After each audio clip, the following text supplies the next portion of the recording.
Rosemary.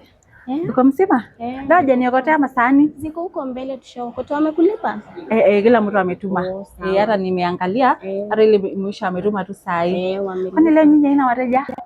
Leo bado hawajaingia wengi vizuri. Kwani leo kumenyesha? Unajua jinsi ng'ombe yetu imeshikwa aje na homa. Nini? Ile homa ya ng'ombe, hujui? Lakini alikuwa nataka kuuliza wewe. Hii vitu wenye wewe nataka kwa mama kwa mkono. Mtu kama mimi anaweza paka? Na ni cheap sana. Sikuje tupake saa hii? Hata alikuwa nataka kuuliza. Analipisha pesa ngapi kupaka? 300. Tungwa hiye? Imagine 300 tu plain gel. Sawa. Na nikuulize kama mtu haina hiyo 300 hivi akikuja anaweza lipa polepole? Hapana, tulipi mdogo mdogo. Sikubali polepole. Na kama mtu ana hiyo pesa yote mara moja atafanya aje? Enda tu utafute pesa mzuri alafu utakuja tutakuwekea yote. Hakuna shida. Atatafuta basi alafu arudi. Ama nikuulize, ama mimi naleteanga wewe chakula?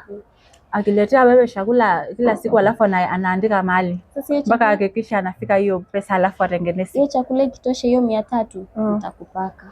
Utanipaka? Kweli? Niletea difike 300 nitakupaka. Utanipaka ni ile rangi gani? Ama mimi napenda ile nyekundu ya Wamasai. Lazima. Ni msuri hiyo itatokea msuri na hii changu. Haya. Sawa kweli. Na naonanga mkifanya ile mnasugua tu mgongo. Inaitwa pedicure. Na tunafanya na 800. Anasugua na bado anapaka rangi? Na kusugua vizuri. Kaka watu wa town mnapenda mambo ya urembo. Utakuja lini sasa? Sasa atatafuta lakini sema ataletea chakula.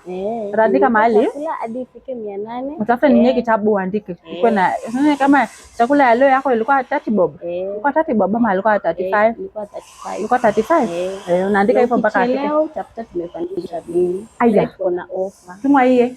Tuko na offer 800. Na wewe atakula mara ngapi kwa siku ndo afike? Ninakula tu mara moja, sasa ni bibi yangu. Sikule mara 3. Ndio jaya haraka sana. Ngode. Sawa, nitarudi. Wapi ni nyema sahani niende nishukue? Ziko pale mbele utatoa hapo mbele. Sawa, atakuja. Sile hiyo maneno yetu atapanga. Sawa. Haya. Aui.